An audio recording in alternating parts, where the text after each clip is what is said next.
ஹபீபிங்கிற title அவர் சொல்லும்போது எனக்கு பிடிக்கல. என்னங்க ஹபீபி, எனக்கு தெரியாது, நான் அந்த வேர்டும் தெரியல, எனக்கு அர்த்தமும் தெரியல. என்னடா மாயாண்டி சோலையம்மா அப்படின்னு ஒரு டைட்டில் இருந்தால் எல்லாருக்கும் ஈஸியாக கேட்சியாக புரியுமே. நான் சொன்னேன். அதில் அவர் வந்து ஸ்ட்ராங்காக இருந்தார். இல்லை சார், இது உங்களுக்கு பிற்காலத்தில் புரியும் அப்படின்னா, ஓ இந்த ஆளை திருத்த முடியாது போல் இருக்கு அப்படின்ட்டு. இந்த உலகம் வந்து இன்னைக்கு மனிதர்களை பொருட்களாகவும் பொருட்களை மனிதர்களாகவும் இன்னைக்கு வந்து உலகம் எல்லாத்தையுமே நம்ம வந்து பயன்படுத்துகிற விதமாக பார்த்துட்டு இருக்கிறோம். அன்புங்கிறது இந்த காலகட்டத்தில் ரொம்ப வந்து மருகி போய் ரொம்ப மனிதர்கள்ட்ட வந்து ரொம்ப விலகி போயிட்டு இருக்க காலகட்டமாக இருக்காங்க. இந்த படம் முழுக்கவே வந்து பார்த்தீங்கன்னா இந்த கதையில் யாருமே கெட்டவங்க கிடையாது, மனிதர்கள் யாருமே கெட்டவங்க இல்லை. சூழல் வந்து மனிதர்களை வந்து என்னை ரியாக்ட் பண்ண வைக்கிறது. என் பசங்க தனுஷெல்லாம் கொஞ்சம் அடி வாங்கல, இப்பவும் கூட ஏதாவது போகும் வந்து சொல்லாரு, எப்படி அடிச்சிங்க என்ன அப்படின்னு இன்னைக்கும் கேட்பாரு. யாரை பார்க்க போறோம், இல்லைப்பா ஒரு அட்வான்ஸ் கொடுக்க போறோம், அதை நீங்க வந்து கொடுக்கணும்னு நினைக்கிறேன். யாருக்கு? உங்க ஹீரோவுக்கு. நான் சிவாஜியான்னு கேட்டேன். இல்லை விஜயகாந்தான்னு கேட்டேன். இல்லை வேற யாருப்பா? ராஜ்கிரண் அப்படின்னாரு. எப்படி இருக்கும் நமக்கு?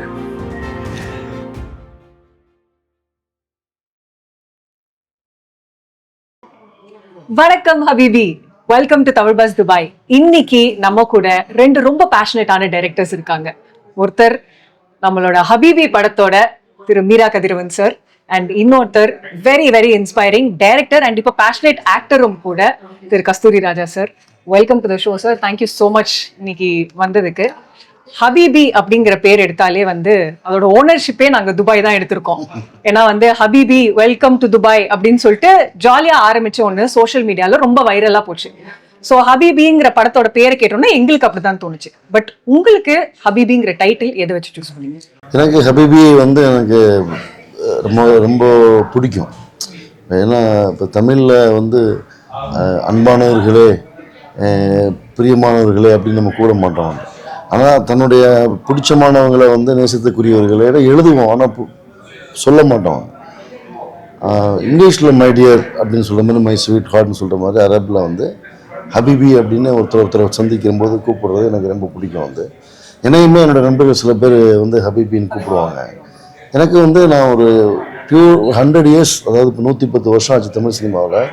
அந்த 110 வருஷத்தில் ஒரு முழுமையான ஒரு இஸ்லாமிய சினிமாவை பண்ணும்போது அது வந்து ஒரு வேர்ல்டு வைடான ஒரு யூனிவர்சலான ஒரு ரீச் ஒன்று இருக்குது. வந்து இப்போது உலகம் முழுக்க இஸ்லாமியர்கள் இருக்காங்க வந்து.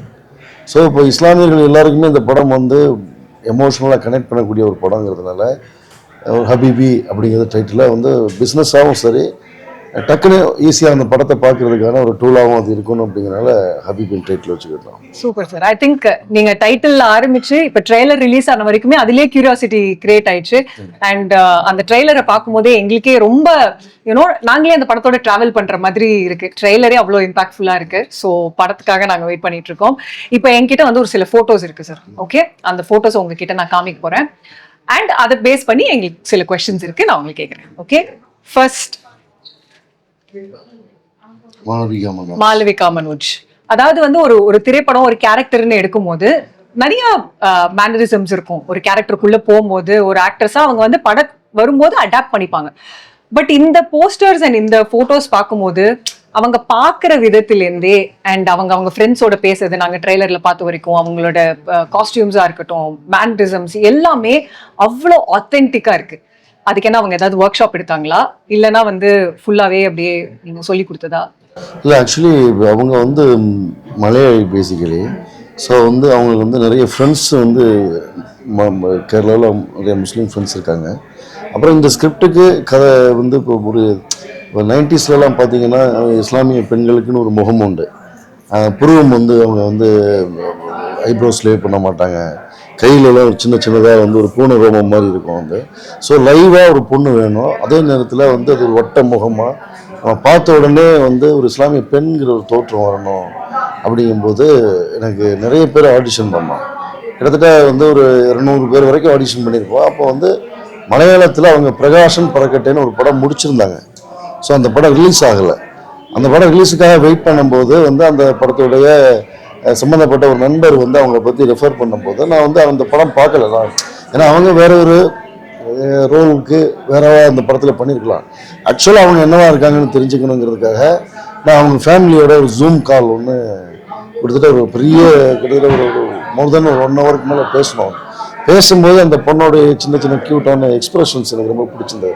அதுவும் இந்த கதையில் வரக்கூடிய நிலோஃபர் அப்படிங்கிற கேரக்டருக்கு வந்து நிலோஃபர்னா ஸ்லாங்கில் ஊரில் எல்லாரும் நிலவு புல்லுன்னு கூப்பிடுவாங்க, நிலவு அப்படிம்பாங்க. ஸோ அந்த கேரக்டருக்கு அந்த பொண்ணு வந்து ரொம்ப ஆப்டாக இருப்பாங்க அப்படிங்கிறதுனால சூஸ் பண்ணோம்.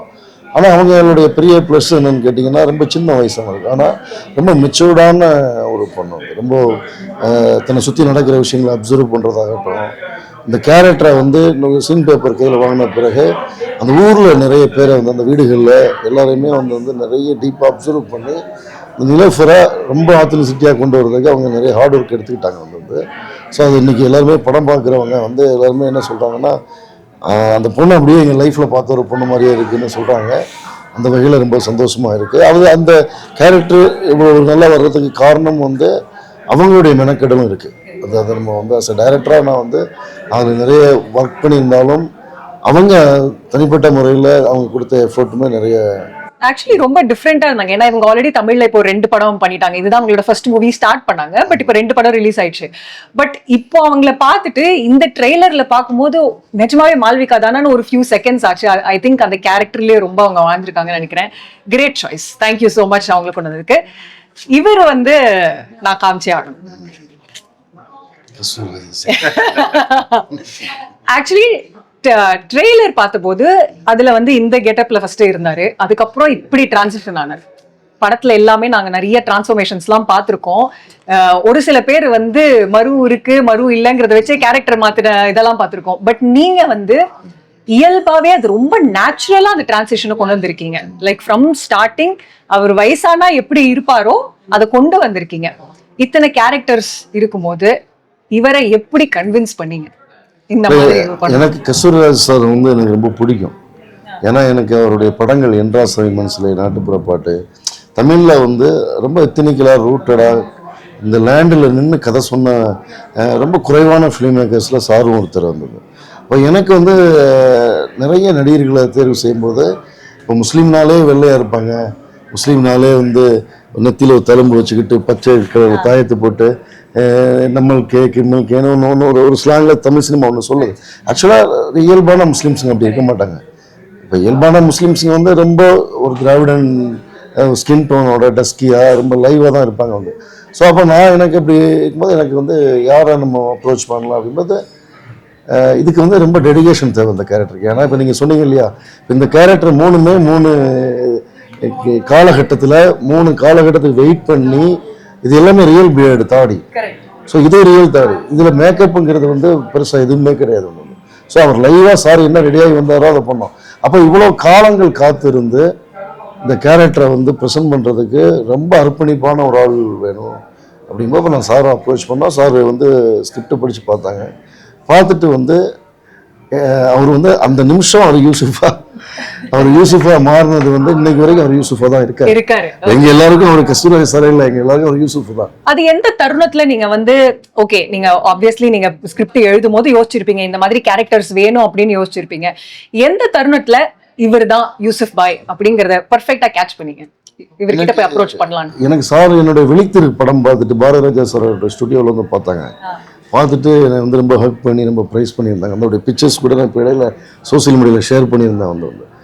ஸோ எனக்கு என்னுடைய சொந்தக்காரங்க, என்னுடைய மாமா, என்னுடைய தெருவில் இருக்கிறவங்க, என்னுடைய ஃபேமிலியில் இருக்கிறவங்களுடைய முகம் சாருக்கு இருக்கிறவங்க.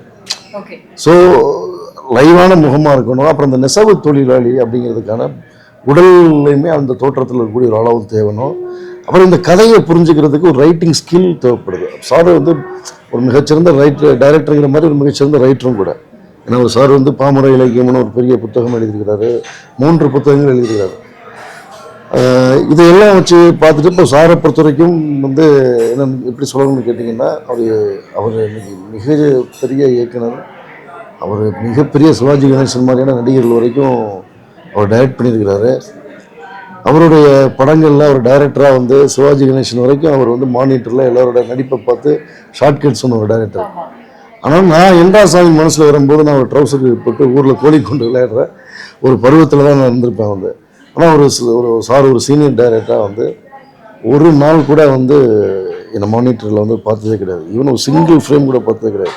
அவர் என்னோட ஸ்கிரிப்டை நம்பினார், என்ன நம்பினாருங்கிறத தாண்டி வந்து ஒரு விஷயத்தில் சார் ரொம்ப உறுதியாக இருந்தார். அது சாரை வச்சுக்கிட்டே சொல்கிறது வந்து கொஞ்சம் அதிகமான தர்மசங்கத்தை தருது. ஆனாலும் அதுதான் உண்மையும் கூட. என்னென்னா வந்து அவர் வந்து தன்னை வந்து ஒரு முழுமையான நடிகராக, அதுவும் ஒரு இயக்குனருக்கான நடிகராக மட்டுமே வந்து அர்ப்பணிக்கக்கூடிய ஒரு விஷயம். அந்த இடத்துல யார் இருந்திருந்தாலுமே என்னை போன்ற ஒரு வந்து ஒரு ஒரு ஒரு அவரோட ரொம்ப வயசு கம்மியான, அனுபவத்தில் கம்மியான ஒரு டைரக்டருங்கள்கிட்ட எல்லா ஃப்ரேம்லேயுமே கொஸ்டின்ஸ் கேட்பாங்க, எல்லா ஃப்ரேம்லையுமே இன்டர்ஃபியர் ஆவாங்க. அதுக்கான எல்லா ரைட்ஸும் எக்ஸ்பீரியன்ஸ் இருக்கக்கூடிய ஒருத்தர் அவர். ஆனால் அவர் அது எல்லாமே எதுவுமே இல்லாமல் 100%. அப்புறம் எல்லாத்தையும் தாண்டி நான் 2 படம் பண்ண அனுபவங்கள் வந்து பார்க்கும்போது, கஸ்தூரி ராஜா சார் மாதிரியான ஒரு பெரிய சீனியரோட ஒர்க் பண்ணும்போது எனக்கு நிறைய இன்புட் இருக்கு. ஸோ சார் வந்து ஒரு ஸ்டேஜ் பண்ணும்போது அந்த சீனை எப்படி ஸ்டேஜிங் பண்ணுற விதத்துலேருந்து எப்படி நிற்கணும், அதோட body language, mannerism, dialogue delivery, இப்படி எல்லா விஷயங்கள்லேருந்து சாரோடைய இன்புட் எனக்கு நிறைய இருந்தது. அதான் உண்மையும் கூட. ஆனா நீங்க சொல்றது வந்து ரொம்ப என்னால புரிஞ்சுக்க முடியுது. ஏன்னா 3 வருஷத்துக்கு முன்னாடி இவர் ஒரு இன்டர்வியூல பேசியிருந்தாரு சார். பேசும்போது நீங்க சொல்லியிருக்கீங்க, அப்பவே சொன்னாரு, எனக்கு ஒரு படம் வந்திருக்கு, நான் பண்ண போறேன், அது பெருசா பேசப்படும் அந்த படம் அப்படின்னு சொல்லியிருக்காரு. ஆனா அதுல இன்னொரு லைன் சொன்னீங்க, அது என்னன்னே தெரியல, என்ன எப்படி ஆக்டரா பிடிச்சாருன்னு தெரியல, இந்த டைரக்டர் என் மேல பைத்தியமா இருக்காரு அப்படின்னு சொல்லி நீங்க சொல்லியிருந்தீங்க. அது வந்து ரொம்ப எவிடென்ட்டா தெரியுது. நீங்க நினைச்சீங்களா உங்களால இந்த மாதிரி ஒரு ஆக்டிங் கொண்டு வர முடியும் உங்கள்ல இருந்து அப்படின்னு சொல்லிட்டு? கண்டிப்பா நீங்க நினைக்கலன்னு நினைக்கிறேன். நான் நினைக்கவே இல்லை. எனக்கு ஆக்டிங்கில் இன்ட்ரெஸ்ட்டும் கிடையாது. நான் வந்து ஆக்ட் பண்ண வைக்கிறவன். மேக்ஸிமம் நியூ ஃபேஸ் படங்களாகவே கொண்டு போய் அதில் அந்த மாதிரி ஆளுங்களுக்கு ஆக்ட் பண்ணுறது சிரமமாக தான் இருக்கும். பொதுவாக புதுமுகங்களோட பண்ணுறவங்களுக்கு டீச்சர் மாதிரி ஆகிடும். ஹெட்மாஸ்டர் போய் ஃப்ரண்ட் பெஞ்சில் உட்காந்து படிங்கிற மாதிரி தான். அது எப்படா நம்ம பண்ண நிறைய ரெஃப்யூஸ் பண்ணேன் நான். இல்லை, நீங்கள் என்கிட்ட வேலை வாங்க முடியாது, என்னை விட்டுருங்க, நான் ரொம்ப எமோஷனல் கோவப்பட்டுருவேன் அப்படின்லாம் சொன்னேன். ஆனால் வரும்போது ஒரு முடிவு பண்ணிட்டு தான் வந்தார். இந்த ஆள் தான் இதுக்கு சரியான ஃபிட்னஸ் அப்படின்ட்டு. நான் உண்மையில் போய் எதுவும் ஆக்ட் பண்ணலைங்க. அவர் என்ன சொன்னாரோ, இங்கே பாரு பார்ப்பேன், இதை சொல்லுங்க சொல்லுவேன். ஏதோ ஒரு சில கெமிஸ்ட்ரி ஒர்க் அவுட் ஆகிடும். டைரக்டர் அண்ட் ஆக்டருக்கு இன்பிட்வீனில் ஏதோ ஒரு கெமிஸ்ட்ரி ஒர்க் அவுட் ஆகிடும். அந்த மாதிரி அவர் மேலே என்னமோ ஒரு நம்பிக்கை. அன்கவுண்டிங் டேஸ் எடுத்தார். 8 நாள் 10 நாள் ஏமாற்றி கூட்டிகிட்டு போய் பல நாள், ஒரு 40 நாள் இருக்குமா எப்படி சார் இவ்ளோ டிரான்ஸ்ஃபர்மேஷன் பண்ணோம் அப்படிங்கும்போது நீங்களுமே அதுக்கு வந்து இதுக்கெல்லாம் நான் வந்து ஓகே சொல்லலையே, இவ்வளவு எதுக்கு நான் என்ன வருத்திக்கணும் அப்படின்னு நினைச்சீங்களா? எனக்கு நான் ஒரு டைரக்டர்னா என்னுடைய கிரியேட்டிவிட்டியில யார் தலையிட்டாலும் எனக்கு கோவம் வந்துடும். நான் ஒத்துக்க மாட்டேன். அதை நான் தப்பாவே இருந்தா கூட அதை தப்பாவே கரெக்டா எடுத்துருவேன். அந்த மாதிரி அவங்க கருவில் இருந்து சிந்திக்கிறாங்க. யாரோ ஒருத்தன் ஒரு தனியா உட்காந்து அவனுடைய கற்பனையில அவனுடைய கருவில் உதிக்கிற ஒரு விதையை சிதைக்கிறதுக்கு எவனுக்குமே அருகதை கிடையாது. அதுல நான் போய் எப்படி அதுல சொல்றது? நம்ம ஒத்துக்கிட்டோம், பண்றோம். 2வது அவர் என்ன எடுக்கிறாருன்னு எனக்கு தெரியாது. இஸ்லாமிய கல்ச்சருங்கிறது எப்படி எனக்குள்ள வந்தது இப்போ வரைக்கும் நான் யோசிக்கிறேன். நம்ம எப்படி இப்படி பண்ணணும் அப்படின்னு யோசிக்கிறேன். அவர் சொன்னார், நான் செஞ்சேன். ஒரு நாள் கூட ஒரு ஷாட்ல கூட ஒரு இஸ்லாமியன் இந்த சீன்ல நடந்து வந்தா எப்படி இருக்கும், ஒரு முஸ்லீம் இந்த இடத்துல சிரிச்சா எப்படி இருக்கும் அப்படின்னு நான் யோசிச்சதே கிடையாது. கஸ்தூரி ராஜா எனக்கு என்ன வருமோ அதை நான் பண்ணேன். அவர் அடாப்ட் பண்ணிக்கிட்டார். அந்த படத்துல ட்ரெஸ் கலர்ஸ் எல்லாம் பாருங்க, அந்த பேக்ரவுண்ட் கலர்ஸ் பாருங்க, வீடுகளுடைய அமைப்பு பாருங்க, அப்படித்தான் என்னையும் நினைச்சிருப்பாருன்னு நினைக்கிறேன். ரொம்ப தத்ரூபமா இருந்துச்சு. ஐ திங்க் நீங்க சொன்ன மாதிரி அந்த கெமிஸ்ட்ரி வந்து இன்னும் படம் பார்க்கல நாங்க, பட் அந்த ட்ரெய்லர்லயே அவ்வளோ நீங்க சொன்ன மாதிரி பார்க்கல. ஓகே, அந்த அந்த இடமும் சரி, அந்த அந்த வீடும் சரி, ட்ரெஸ்ஸும் நாங்க ஆக்சுவலி டீம் கிட்ட டிஸ்கஸ் பண்ணிட்டு இருந்தோம். நாங்க சின்ன வயசுல இருந்தபோது எங்க பக்கத்து வீட்டுல இருந்த இஸ்லாமியர்கள் எல்லாமே என்ன ஷேட்ஸ்ல ட்ரெஸ் போட்டிருப்பாங்க, அது எல்லாமே அப்படியே இருக்கு, அவ்வளவு தத்ரூபமா. ரொம்ப அழகா அமைஞ்சதே வந்து என்னன்னா, நீங்க சூஸ் பண்ணின ஆக்டர் உங்களை மாதிரியானவே ஒரு டைரக்டர். சோ அதனால வந்து உங்களோட வழிகள் அவருக்கு ரொம்ப நல்லா புரிஞ்சிருக்கு அண்ட் ரொம்ப ஈஸியா எடுத்துட்டு போயிட்டாருன்னு நினைக்கிறேன். ஆமாம், ஆக்சுவலி நீங்கள் இப்போ அந்த ரோலுக்காக அவர் எவ்வளோ மெனக்கெட்டார், எவ்வளோ கான்ட்ரிபியூட் பண்ணார், எவ்வளோ சாக்ரிஃபைஸ் பண்ணாருங்கிறது மட்டும் இல்லை, அந்த வெளியவும் இந்த படத்துடைய ஃபிலிம் மேக்கிங் ப்ராசஸில் வந்து இன்றைக்கி அவர் இருக்கக்கூடிய இடம் பெரிய இடம். வந்து அவர் அவ்வளோ கஷ்டப்படணுங்கிற அவசியமே கிடையாது. சுரேஷ் சாரை பொறுத்த வரைக்கும் இன்றைக்கி அவர்கிட்ட என்ன இல்லை அப்படிங்கிறதா இருக்குது. ஆனால் அவருக்கு நாங்கள் கேரவன் கொடுக்கல, நாங்கள் அவருக்கு வந்து தங்குறதுக்கு ப்ராப்பர் இடம் இருக்காது, ட்ரெஸ் சேஞ்ச் பண்ணுறதுக்கு ப்ராப்பர் இடம் இருக்காது. இன்னும் சொல்லப்போனால் அவர் ஷெடியூலெலாம் அவரால் நிற்கவே முடியல. அப்படியே பார்த்தீங்கன்னா அவருக்கு உடம்புல அப்படியே அனலாக குதிக்கிற அளவுக்கு ஜுரம் இருந்தது. அப்போ நான் கூட சொன்னேன் அவர்கிட்ட, சார் நீங்கள் கிளம்புங்க சார், அது ஞாபகம் இருக்குன்னு நினைக்கிறேன், நீங்கள் கிளம்புங்க சார், நான் வேணால் ஷெடியூலில் பேக்கப் பண்ணிக்கிறேன் அப்படின்னு. அப்போ ஒரு வார்த்தை சொன்னார். என்ன சொன்னார்னா, தம்பி நான் போயிட்டா ஒரு 40 லட்ச ரூபாய் அந்த படத்துக்கு லாஸ் ஆகும். திரும்ப ஷூட்டிங் இதே டீமை கூப்பிட்டு வந்து இவ்வளோ பேர் அந்த லொக்கேஷன் கூப்பிட்டு வந்து திரும்பி வரும்போது இந்த லொக்கேஷன் இருக்கணும். இது வந்து நான் கஷ்டப்பட்டு நான் இந்த இடத்துக்கு வந்து ஒரு டைரக்டராக நான் அதை செய்ய மாட்டேன் தம்பி. நான் எவ்வளோ சிரமப்பட்டாலும், நான் என்ன மறுத்துக்கிட்டாலும் இந்த ஷெடியூல் முடிச்சதுக்கப்புறம் தான் போவேன்னு சொன்னார். ஸோ அவர் வந்து இயல்பாகவே வந்து இந்த ரோலுக்காக மட்டும் இல்லை, ரோலுக்கு வெளியவும் ஹபீபிக்காக அவர் நிறைய சாக்ரிஃபைஸ் பண்ணியிருக்காரு. நிறைய பண்ணியிருக்காரு. ஆனா அது வந்து நான் என்ன பண்ணேனே தெரியல, என்ன பண்ணேன்னு தெரியல. படம் அது அவருடைய பெருந்தன்மை. இல்ல, அந்த படம் தனக்கு வேண்டியதை தானே தேடிக்குச்சு. இதுல நாங்க யாரும் செஞ்சோமோ செய்யலையோ, ஒரு படத்துல அதுவா எடுத்துக்கலன்னா நம்மளால ஒன்றும் செய்ய முடியாது. அதுவா எடுத்துக்கிச்சு. ரெண்டாவது அதுல முக்கியமான இது என்னன்னா, இவர் ஒரு வீடு வேணும், அவருக்கு ஒரு இஸ்லாமிய வீடு வேணும்.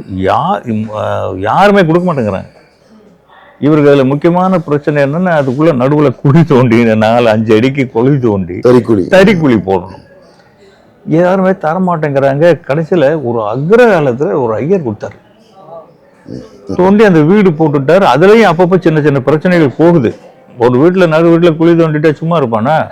இப்படி இதெல்லாம் நான் யோசிச்சு பார்த்தேன். இது நம்ம ஒரு பிரேக் விட்டா அந்த வீட்டுக்காரன் என்ன பண்ணுவான்? அப்போ இந்த படம் என்ன ஆகும்?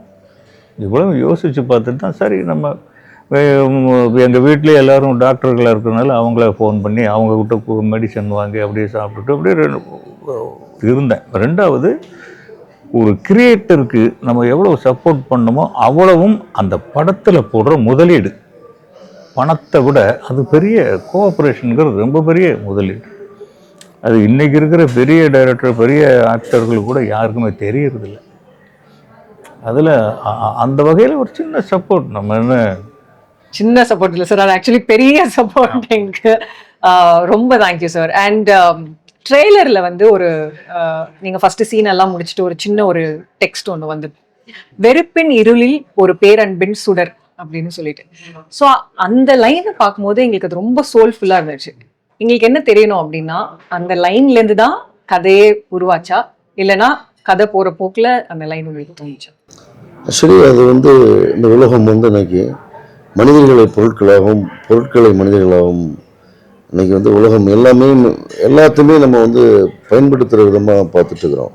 அன்புங்கிறது இந்த காலகட்டத்தில் ரொம்ப வந்து மருகி போய் ரொம்ப மனிதர்கள்ட்ட ரொம்ப விலகி போயிட்டு ஒரு காலகட்டமாக இருக்குது. வந்து சக மனிதனை வந்து அவனுடைய மதத்தின் பேரில், அவனுடைய சாதியின் பேரில், அவனுடைய இனத்தின் பேரில், அவன் கொண்டிருக்கிற பெயரின் பேரில், அவன் கொண்டிருக்கிற அடையாளத்தின் பேரில் அவனை நம்ம தனிமைப்படுத்துறதுலேருந்து, அவனை நம்ம வந்து இந்த ஒட்டுமொத்த சமூகத்திலேருந்து விலகி பார்க்கறதுலேருந்து இன்றைக்கி வந்து ஒரு வெறுப்புங்கிறது வந்து மானவரியாக எல்லா பக்கமும் இருக்குது. வந்தது சக மனிதன் மீதான அன்பு குறைஞ்சிட்டே வரக்கூடிய ஒரு காலகட்டத்தில் நம்ம வந்து ஒரு பேரன்பையுடைய ஒரு சுடரை ஏற்றுவோம். அந்த படம் வந்து அன்பு மட்டுமே பேசும். ஹபீபி இப்போ உங்களுக்குலாம் தெரியும், நீங்கள் இந்த இன்டர்வியூ தான் சொல்லி ஆரம்பிக்கிறீங்க.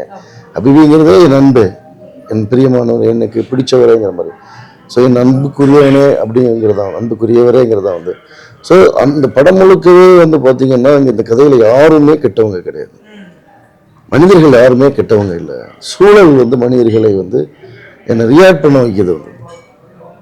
ஸோ சூழல் தான் மனிதர்களோட ரோலில் ப்ளே பண்ணுது. எல்லா மனிதர்களுமே வந்து ரொம்ப நிகழக்கூடிய, சற்றுன்னு வந்து இப்போ ஒரு இறுகி போயிருக்கிற மனசு வந்து கலங்கி இலகி டக்குன்னு கண்ணில் கண்ணீர் துளித்திடக்கூடிய அளவுக்கான மனிதர்களாக தான் இருக்கும். ஆனால் இந்த வாழ்க்கை நம்மளை வந்து ஒரு பனி பாறை இருக்கிற மாதிரி இறுக்கிக்கிட்டே இருக்கு. வந்து ஸோ இந்த படம் ஆகும்போது இந்த கேரக்டர்ஸுங்களில் அந்த கதையில் கூடிய அன்புங்கிறத வந்து எல்லாருமே நிகழ்த்தும். வந்து ஸோ வெறுப்பாக இருக்கக்கூடிய இடத்துல வந்து சக மனிதன் மீதான அன்பை நேசிக்க சொல்லி கொடுக்கறதுக்கான படமாக இது மாறுங்கிறதுனால அந்த கேப்ஷன் பொருத்தமாக இருந்ததுனால அதை பயன்படுத்தி. தனுஷெல்லாம் கொஞ்சம் அடி வாங்கல, இப்பவும் கூட ஏதாவது கோவம் வந்து சொல்லுவாரு, எப்படி அடிச்சிங்க என்ன அப்படின்னு இன்னைக்கும் கேட்பாரு. யுகபாரதிக்கு வந்து நாகூர் கனிபா மேலே தீராத காதல் உண்டு. வந்து நாகூர் கனிபாவுடைய நாகூர் சலீம், காமு ஷெரீப் இப்படின்னு இஸ்லாமிய கவிஞர்கள் இஸ்லாமிய தமிழ் இலக்கியங்களை தொடர்ந்து புத்தகங்களை எழுதிக்கிட்டே இருக்கிறவர். இப்போ நீங்கள் ஒப்பாரி பாட்டு அப்படின்னா அதுக்கு எம்எஸ்வி காலகட்டத்திலேருந்து இளையராஜா சார்லேருந்து நிறைய பேர் சாருடைய படங்கள்லேருந்து ஃபோக் மியூசிக் அவ்வளோ ரெஃபரன்ஸ் இருக்குது. ஆனால் ஒரு டீப்பாக ரூட்டடாக ரொம்ப திணிக்கலான ஒரு மியூசிக் முஸ்லீம்ஸ் லைஃபை, அதுவும் குறிப்பாக தமிழ் முஸ்லீம்ஸ் லைஃபுக்கு வந்து ரெஃபரன்ஸ் இங்கே இல்லை. ஆனால் அதை சாம பாராட்டணும். வந்து இப்போ கூட இன்னைக்கு காலையில் கூட ஒரு 2 ட்ராக் ஒர்க் பண்ணி அனுப்பிக்காரு, எக்ஸ்ட்ரானரியான ட்ராக் வந்து. பட் ப்ராக்டிஸுங்கிறது ஃபீல்டு எக்ஸ்பீரியன்ஸ் அப்படிங்கிறது ரொம்ப முக்கியமான ஒன்று. அதை மீறி இன்னைக்கு எங்கெங்கேயோ போகுது. அதனால தான் பல கோடிகள் வீணா போகுது. எவ்வளவு பெரிய ப்ராஜெக்ட்லாம் வீணா போகுது. அனுபவமின்மை. எல்லாத்துக்கும் அனுபவம் வேணும். அந்த அனுபவத்தை கொஞ்சம் பழகிக்கிட்டு ஒரு 2 வருஷம் எங்கேயாவது ஒரு டைரக்டர்கிட்டே யார்கிட்ட ஒர்க் பண்ணிக்கிட்டு வந்தாங்கன்னா ஹெல்த்தியாக இருக்கும் இண்டஸ்ட்ரி. யாரை பார்க்க போகிறோம், இல்லை இப்போ ஒரு அட்வான்ஸ் கொடுக்க போகிறோம், அதை நீங்கள் வந்து கொடுக்கணும்னு நினைக்கிறேன். யாருக்கு? உங்கள் ஹீரோவுக்கு. நான் சிவாஜியான்னு கேட்டேன், இல்லை. விஜயகாந்தான்னு கேட்டேன், இல்லை. வேற யாருப்பா? ராஜ்கிரண் அப்படின்னாரு. எப்படி இருக்கும் நமக்கு?